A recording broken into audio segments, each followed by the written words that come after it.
welcome to Theo Drive, learning one truth at a time.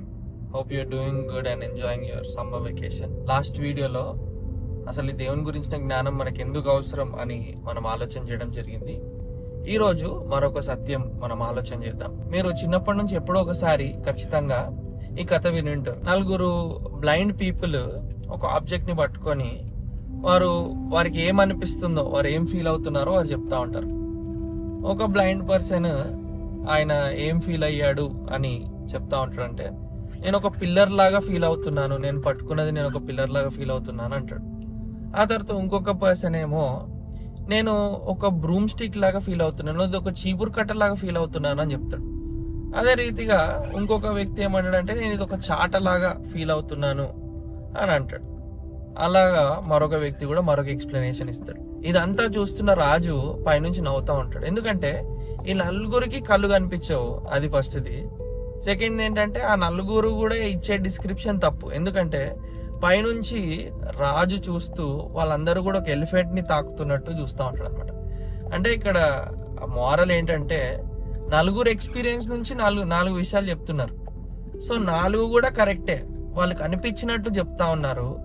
కానీ రాజు పైనుంచి చూస్తున్నప్పుడు అదొక ఎలిఫెంట్ ని 4 అనుభవాల ప్రకారం చెప్తున్నారు అన్నట్టు వివరిస్తూ ఉంటారు. బేసిక్ గా దీన్నే మనము రిలేటివిజం అంటాం. రిలేటివిజం అంటే ఏంటంటే ఆ 4 అనుకునేది కూడా సత్యమే అన్నట్టు అనుకోవడం. ఈ రోజుల్లో ఇదే నినాదంతో మనందరం కూడా ముందుకెళ్ళడానికి అవకాశం ఉంది. నీ సత్యం నీది, నా సత్యం నాది.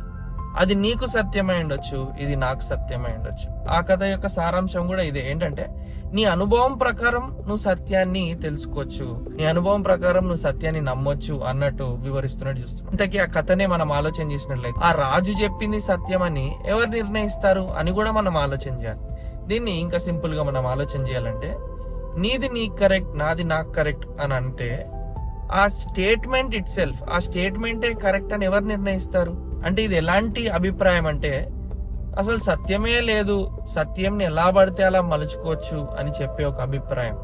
ఒకవేళ ఇది వాస్తవంగా నిలబడుతుందా అని మనం ప్రశ్నిస్తే మనకు అసలు రూల్స్ నియమాలు అవసరం లేదు, మనకు ఒక కోర్ట్ సిస్టమ్ అవసరం లేదు, మనకు ఒక క్రమం అనేది అవసరం లేదు. ఇవన్నీ దేని మీద ఆధారపడుతున్నాయి అంటే ఏదో ఒక స్టాండర్డ్ ఉంది.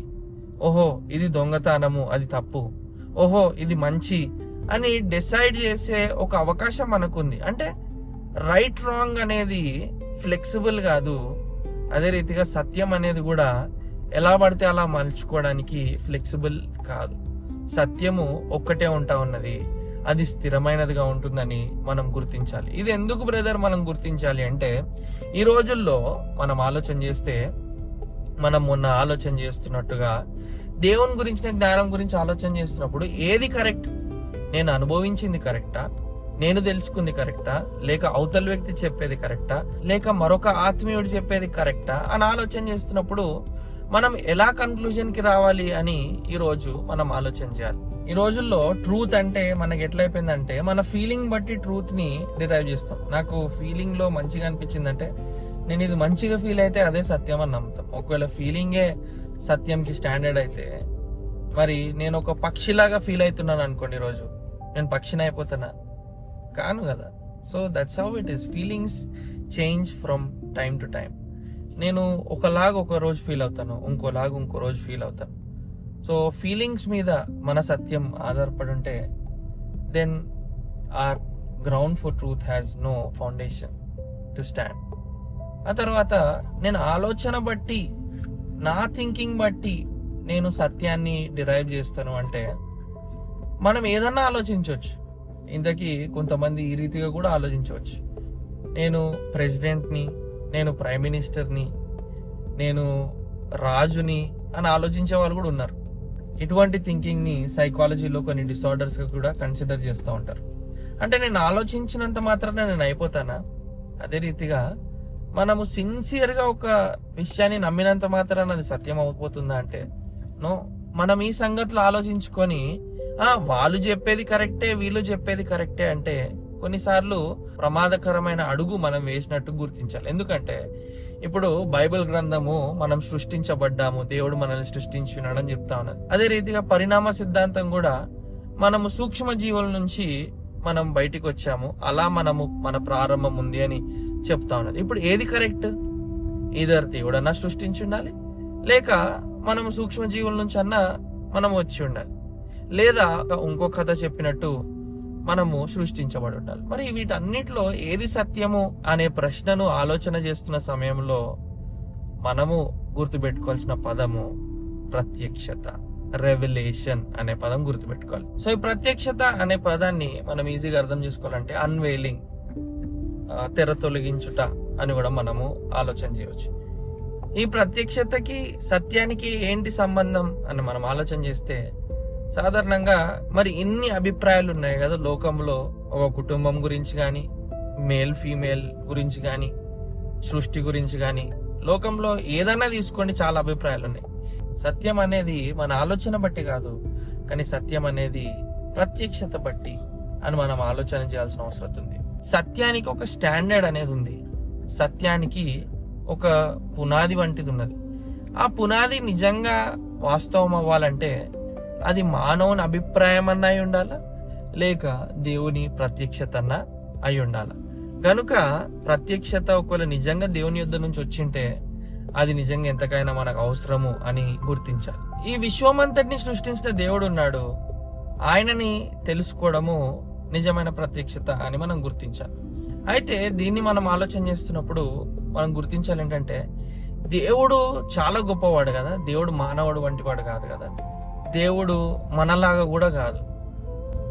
జనరల్ గా ఒక వ్యక్తితో మాట్లాడేంత వరకు ఆయనతో కొంచెం ఫెలోషిప్, కొంచెం ఫ్రెండ్షిప్ ఉండేదాకా కూడా ఆ వ్యక్తి ఎవరో మనకు అర్థం కాదు. అలానే ఈ అనంతుడైన దేవుడిని మనం తెలుసుకోవాలంటే ఆయన మనతో మాట్లాడేదాకా మనకు అర్థం కాదు. మన దగ్గర ఓన్లీ లిమిటెడ్ నాలెడ్జే ఉంది. మనం బతుకుతున్న టైమ్స్ లో లిమిటెడ్ గా మనం ఆలోచన చేస్తాం, కానీ దేవుడు అనంతుడు కదా. మరి అట్లాంటి అనంతుడైన దేవుడిని మనం ఎలా తెలుసుకోగలుగుతాము అంటే వాస్తవంగా మనం దేవుడిని తెలుసుకోలేం. అది ఫస్ట్ ట్రూత్ ఏంటంటే మనం తెలుసుకోలేం. కానీ ఒకటి మనం గుర్తించవచ్చు ఏంటంటే దేవుడు తన్ను తాను కనుపరుచుకోకపోతే మనము దేవుణ్ణి తెలుసుకోలేం. అయితే ఎంత దాకా తెలుసుకోవచ్చు అంటే ఆయన ఎంత దాకా మనకు బయలుపరుచుకున్నాడో అంత దాకే తెలుసుకోవచ్చు. అదే రీతిగా ప్రత్యక్షత గురించి ఇంకొక రీతిగా ఆలోచన చేస్తున్నప్పుడు మనం ఏం గుర్తించవచ్చు అంటే ఈ ప్రత్యక్షత అనేది మన సామర్థ్యత చేత మనం కనుగొనలేం. ఇది ఎక్కడైనా దొరుకుతుందా అండి? రెవల్యూషన్ నేను వెళ్ళి తీసుకుంటాను, రెవల్యూషన్ నేను ఎక్కడైనా కొనుక్కోవచ్చా అంటే no, you can not discover revolution on your own. ఎందుకు అంటే ఇది ఎవరో మానవుని గురించో లేక ఇంకొక కథ గురించో కాదు, కానీ దిస్ ఇస్ అబౌట్ గాడ్. ఇది దేవుని గురించి అయినది కనుక సాధారణంగా మనం తెలుసుకోలేం. కానీ అన్నిటికంటే మంచి విషయం ఈ ప్రత్యక్షత గురించి ఏంటంటే రెవల్యూషన్ బిగిన్స్ విత్ గాడ్. ప్రత్యక్షత అనేది దేవునితో ప్రారంభించబడతా ఉన్నది. దేవుడే తను తాను మనకు ప్రత్యక్షపరచుకుంటున్నాడు. దేవుడు తను తాను ప్రత్యక్షపరచుకున్న విధానంని మనం అర్థం చేసుకోవడమే నిజమైన సత్యం. సో ఒకవేళ దేవుడు నిజంగా మానవుని సృష్టి గురించి ఏదైనా మాట్లాడితే ఆయన చెప్పింది సత్యం అయి ఉండాలి. సత్యము నేను చెప్పింది కాదు, కానీ ఆయన నన్ను సృష్టించాడు కనుక ఆయన చెప్పిందే సత్యం అయి ఉండాలి. ఆయన నిజంగా సృష్టి అంతటి గురించి ఏదన్నా వివరణ ఇస్తే ఆయన సృష్టికర్త కనుక ఆయన చెప్పిందే వాస్తవం అయి ఉండాలి. సో ఈరోజు మనం గుర్తించాల్సింది ఏంటంటే ప్రత్యక్షత అనేది మన ఒపీనియన్ బట్టి కాదు, but it is what God has revealed to us. దేవుడు తను తాను బయలుపరుచుకున్న విధానమే నిజమైన ప్రత్యక్షత, అది నిజమైన సత్యము అని మనం గుర్తించాల్సిన అవసరత ఉన్నది. అండ్ ఆ అండర్స్టాండింగ్ లో మనం వచ్చినప్పుడు మనకి ఏమర్థమవుతుందంటే నేను అనుకున్నది కరెక్ట్, మరొక వ్యక్తి అనుకున్నది కరెక్ట్, మరొక వ్యక్తి ఇంకొక విషయం గురించి చెప్పింది కరెక్ట్ అయ్యుండవచ్చు అనడానికి వీల్లేదు. ఎందుకంటే గాడ్ హ్యాస్ ద ఫైనల్ సే. దేవుడే ఆయన సర్వాధికారం కలిగి ఉన్నాడు.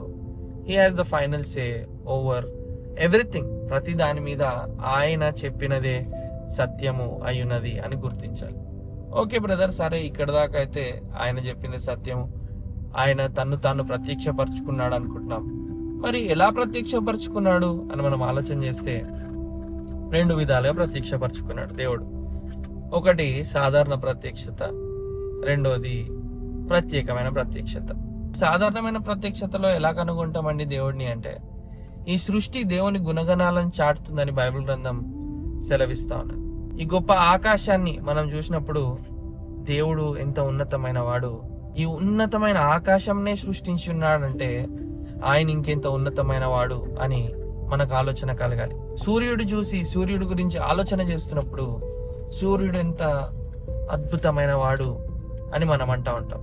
కానీ వాస్తవాన్ని గుర్తించాల్సింది ఏంటంటే సూర్యుడిని సృష్టించిన వాడు ఇంకెంత శ్రేష్టమైన వాడు అని మనం గుర్తించాల్సిన అవసరం ఉంది. అదే బైబిల్ కూడా చెప్తాను, the heavens declare the glory of God. ఆకాశంలో ఆయన మహిమను చాటుతున్నాయని బైబిల్ కూడా చెప్తాను. కాబట్టి సాధారణ ప్రత్యక్షత, గొప్ప కొండల్ని చూసినప్పుడు దేవుడు ఎంత గొప్పవాడు అని మనం కనుగొనాల్సిన అవసరం ఉంది. ఎందుకంటే సృష్టికర్తను సూచిస్తుంది, సృష్టికర్త గురించి వివరిస్తా ఉంది అని మనం తెలుసుకోవాలి. కాబట్టి ఆ రీతిగా దేవుడు సాధారణమైన రీతిలో మనందరికీ తాను ప్రత్యక్షపరుచుకున్నాడు. ఆయన ఉన్నాడని, ఆయన గొప్పవాడని, ఆయన శ్రేష్ఠుడని, ఆయన గొప్ప తెలివి గలవాడని ఆ రీతిగా తాను ప్రత్యక్షపరుచుకున్నాడు. రెండో రీతిగా ఇంకెలా ప్రత్యక్షపరుచుకున్నాడు ఆయన అంటే, ఆయన ప్రత్యేకమైన రీతిలో ఆయన తాను మనుషులకు కనుపరుచుకున్నట్టు చూస్తా ఉన్నాం. బైబిల్ గ్రంథం యుద్ధకు వస్తే రెండు రీతిలుగా మనం ఆలోచన చేయొచ్చు. మొదటిది హెబ్రీ 1:1 చూసినట్టుగా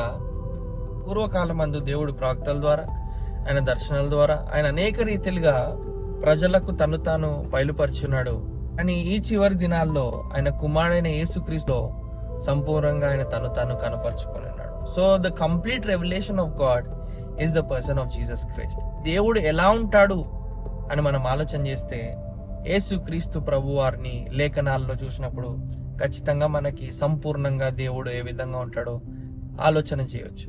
దేవుని గుణలక్షణాలు వాస్తవంగా ఏ విధంగా ఉంటాయి అంటే యేసుక్రీస్తు ప్రభు వారిని లేఖనాల్లో చూసినప్పుడు దేవుని యొక్క ప్రత్యక్షత అయ్యున్నాడు, ఆయనే దేవుడు అయ్యున్నాడని గుర్తించక తప్పదు. సో రెవల్యూషన్ అనేది క్రీస్తులో వివరించబడింది. అక్కడ మాత్రమే కాదు, he has also specially revealed to us in his word. ఆయన ఇచ్చిన లేఖనాలలో దేవుని యొక్క ప్రత్యక్షత సంపూర్ణంగా ఆయన బయలుపరిచి ఉన్నాడు. సాధారణంగా మానవులంగా మనకి ప్రశ్నలు ఉంటాయి. దీన్ని అల్టిమేట్ క్వశ్చన్స్ ఆఫ్ లైఫ్ అంటారు. Who am I? నేను ఎవరిని?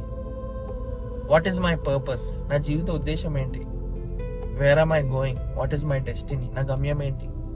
ఈ ప్రశ్నలకు సమాధానం ఎక్కడ దొరుకుతుందంటే బైబిల్ గ్రంథంలో దొరుకుతున్నది. అంటే బయట దొరకవా అంటే ఎస్ దొరుకుతాయి. కానీ బైబిల్లో ఉన్నదే సత్యం అని ఎలా నమ్మొచ్చు అంటే అది మనం చెప్పిన కథ కాదు, మనం ఇచ్చిన థియరీ కాదు, అది దేవుడు బయలుపరిచిన సత్యం గనుక. సో రెవల్యూషన్ అనేది అంత ఇంపార్టెంట్. ఈ రెవల్యూషన్ నేను ఎక్కడి నుంచో తీసుకొచ్చింది కాదు, ఇది దేవుడు ఆయన బయలుపరుచుకున్న విధానం. సో ఈ ప్రత్యక్షత గురించి ఇంత ఆలోచన చేశాం కదా, అయితే మనం ఏం చేయొచ్చు? మనం ఎలా ఆలోచన చేయొచ్చు అంటే 3 విషయాలు గుర్తుపెట్టుకోవచ్చు. మన సత్యాన్ని మనము కనుక్కోకూడదు. Don't define your own truth my dear friend. ఈరోజు ఈ లోకం నేర్పించేదంతా కూడా మనకి ఇదే. నాకు అనుకూలమైన రీతిలో నేను సత్యానికి ఒక డెఫినేషన్ ఇస్తాను, but you are not allowed to do it. ఎందుకంటే సత్యం నాకు ఆధారము, సర్వసత్యము ఏమైనదంటే వాక్యమైనది. It's God's word where he has revealed himself completely to us. దేవుని ప్రత్యక్షతతో పోల్చినప్పుడు దేవుని వాక్యంతో అది అగ్రీ అయ్యేటట్టుగా ఉండాలి. So don't define your own truth. అంత మాత్రమే కాదు, మనం ఇంకేం ఆలోచన చేయాలంటే no God as he has revealed himself to us. దేవుని మనకు నచ్చినట్టుగా మనం డెఫినేషన్ ఇవ్వడం కాదు. ఈ రోజుల్లో దేవుడిని ఊహ ప్రకారం మలుచుకుంటున్నాం. దేవుడు ఎట్లా అనిపిస్తే అట్లా ఆయనని ట్విస్ట్ చేసి మనకి నచ్చిన ఇమేజ్ లో మనం ఆయనని షేప్ చేసుకోవడానికి రెడీ అవుతా ఉన్నాం. ఓ భక్తుడు ఈ విధంగా అంటా ఉన్నాడు, దేవుడు మానవుడిని తన స్వరూపంలో చేసి ఉన్నాడు. ఈరోజు మానవుడు ఏం చేస్తున్నాడంటే దేవుడిని తన స్వరూపంలో తీర్చిదిద్దడానికి ట్రై చేస్తున్నాడు అని అంటా ఉన్నాడు. We are trying to make God in our image, but we need to be careful. You cannot try to explain or know God apart from what he has revealed of himself. దేవుడు తాను బయలుపరుచుకున్న రీతి కాకుండా మరొకలాగా దేవుడిని అర్థం చేసుకోవడానికి ఎప్పుడు కూడా ప్రయత్నించొద్దు. అది రెండో సత్యం. మూడో సత్యం మనం ఏం నేర్చుకోవచ్చు అంటే Christ is the complete revolution of God. యేసుక్రీస్తు ప్రభువారు సంపూర్ణమైన ప్రత్యక్షత అయి ఉన్నారు. ఇక్కడ ఒక ప్రశ్న, మనం ఆయనను తెలుసుకొని ఉన్నామా? తెలుసుకొని ఉంటే దేవునికి స్తోత్రము. ఒకవేళ తెలుసుకోలేకపోతే you and I have to know the complete and final revolution of God. So Bible గ్రంథంలో తప్ప ఇంకెక్కడ కూడా దేవుని ప్రత్యక్షత అనేది కనుగొనలేం. Because God has only revealed himself to us in one book, and that is God's word Bible.